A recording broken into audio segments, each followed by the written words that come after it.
Synecdoche, New York, 2008. I saw this in May 2009. It was, and still is, one of my favourite films from the noughties. I think it's bonkers. It's such an unusual film, and perhaps because of that, I became really obsessed with it. Very how do you describe it? It's funny, but, it has lots of hidden messages, I think, and stuff that you might not see on one viewing, or at least I didn't because of the confusing nature of the timeline. So, I'll mention some of the, um, quotes from it, like, because that makes it funny in a way. Even though it's strange out of context because death comes faster than you think, doesn't mean much necessarily. No, I think knowing that you don't know is the most important step to knowing, you know. I like that one. And say thank you. Thank you. You're very welcome, young lady. Um, Now, I just picked those out from the trailer simply because it stars the late Philip Seymour Hoffman, uh, and oh, he's been in lots of great films, and I think I will cover Before the Devil Knows You're Dead very soon.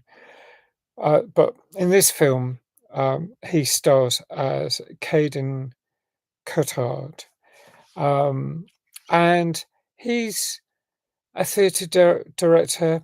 He's also a huge hypochondriac, and at times in my life, I've been a hypochondriacal. I don't think I am particularly at the moment, but at times I'm just worried about things too much. And I suppose with time, given that the illnesses that I worried I was getting haven't happened, I thought, oh well, you know, seem to be all right now. I don't know, but I did actually feel quite a lot for Caden as he gets worried and he checks with the doctors, and the doctors don't even tell him. And it's almost like a super injunction of um, not even being able to know that to find out whether he can find out about any illness. But um, there's quite a lot of weird and strange stuff. Like I didn't really get the green poo bit at the start. His daughter, and he has a difficult relationship with just about everyone. Um, and some of them are really heartbreaking as you see how things develop. So um, the signposting is awkward. I think I didn't get it first time round, and then I understood it better when I saw the film all over again. So that is a problem I find with lots of films, and I'm perhaps a little less critical about this film, simply because I could see the punchiness of delivering so much in one go.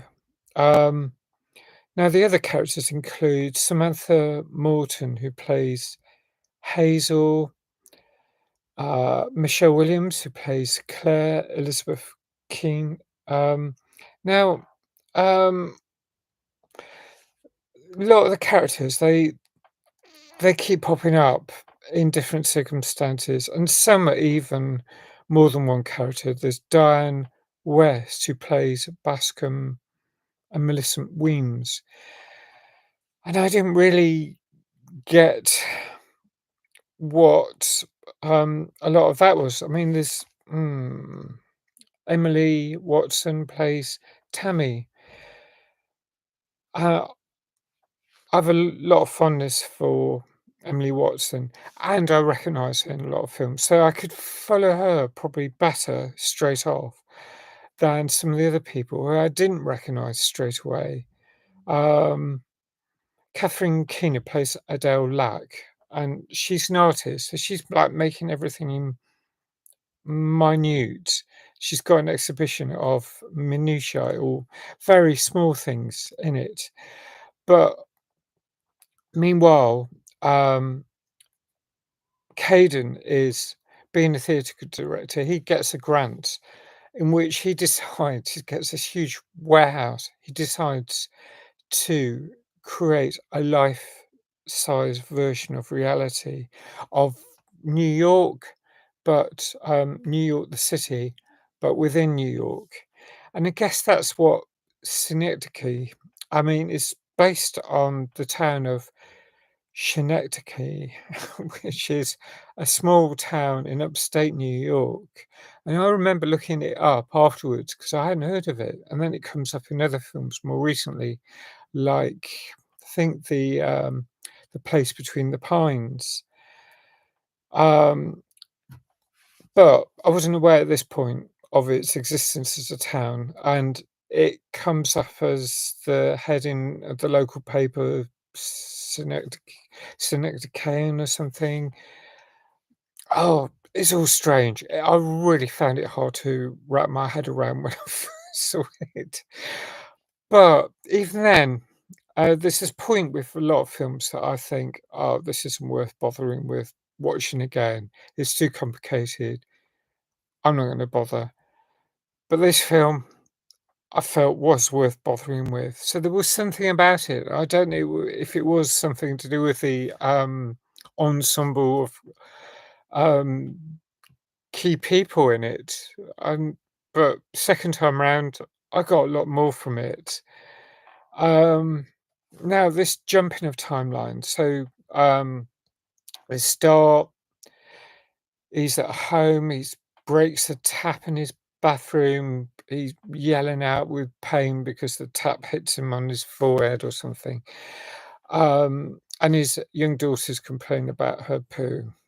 It's just like, what on earth is all this about? And then, somehow time moves seamlessly onto, him getting a grant, him setting up, this warehouse, and, there's all these carpenters and people making a huge set of the outside New York, but as a microcosm the, um, within the, warehouse. Um, and then there's more confusion, which meant, um, some people, because he's doing a life-size version of New York, it includes him and his life, and so people are recruited into this film who create his life and him, and so they're mimicking him while he's still about. And it starts becoming an infinite loop or feedback loop. You know, it can't really make sense the way things, because someone's going to like be playing the character who's playing him, Caden, that is, and someone. I mean, there's some violence. Someone either falls or jumps to their death. And there's quite a lot of violence, but I mean, it isn't hugely impactful the way it's shown. It's definitely not gory or anything like that.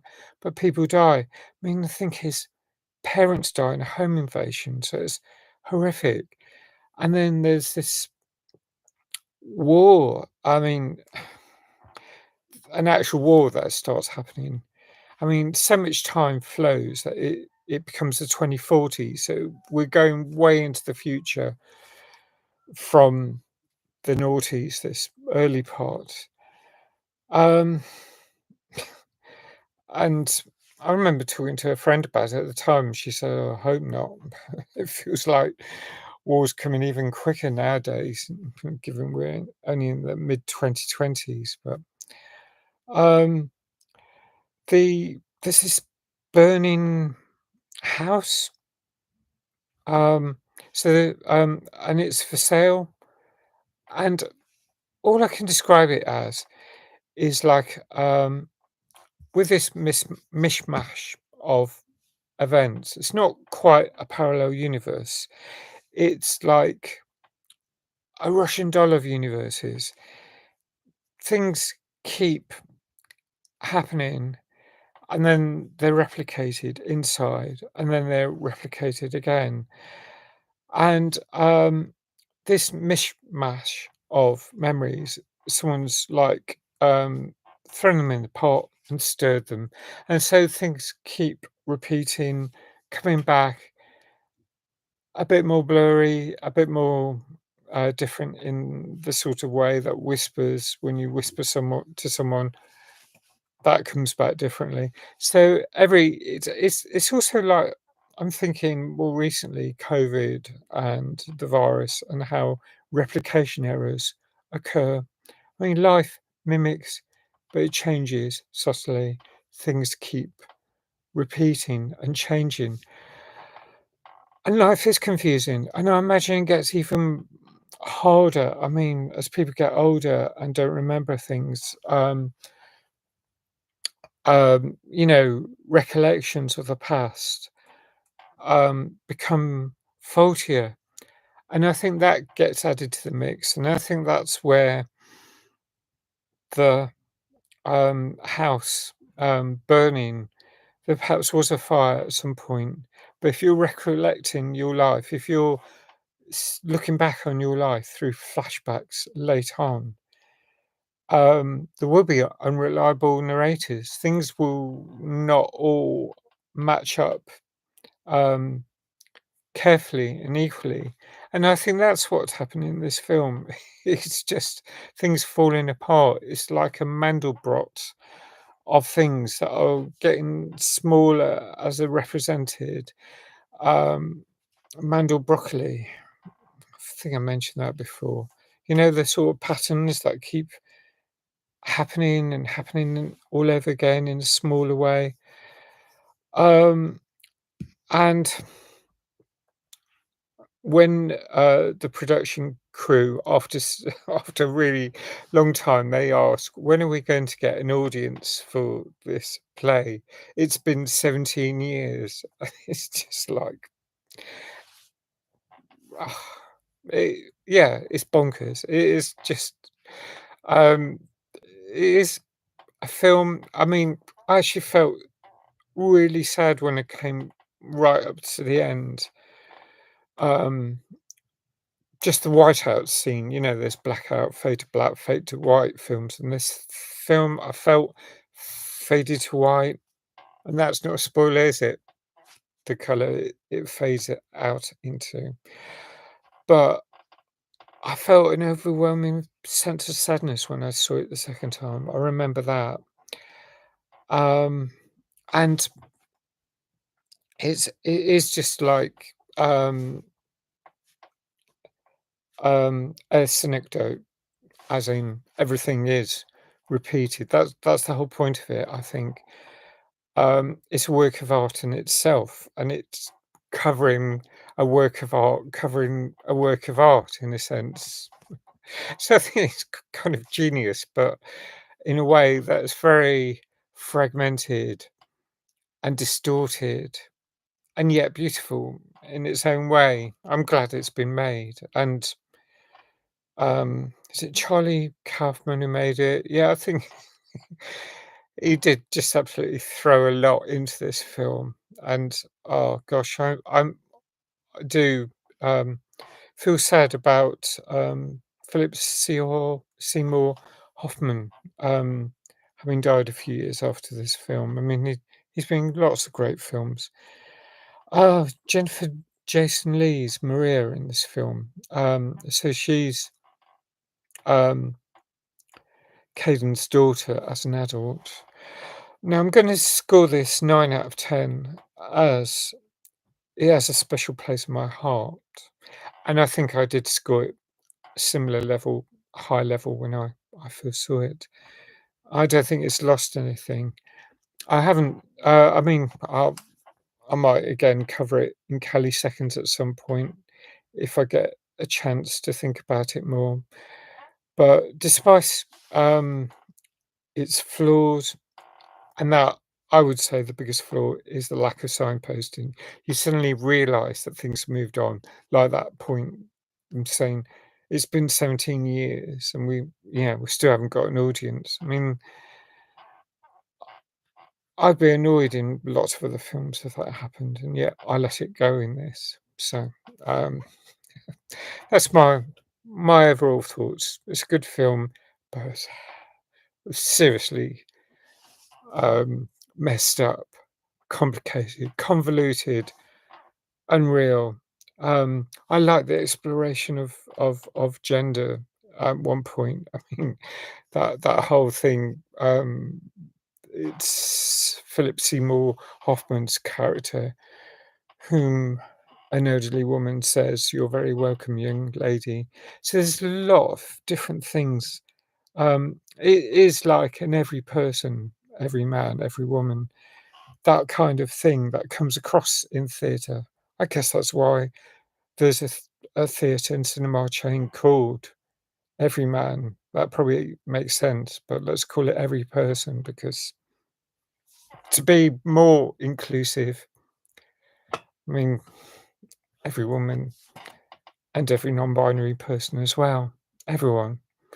So, um, yeah, 9 out of 10. Love to know what you think if you've seen this film. If you like my review, please hit like. Thanks if you subscribe. Um, please hit that notification button. Hope to see you again soon. Bye for now.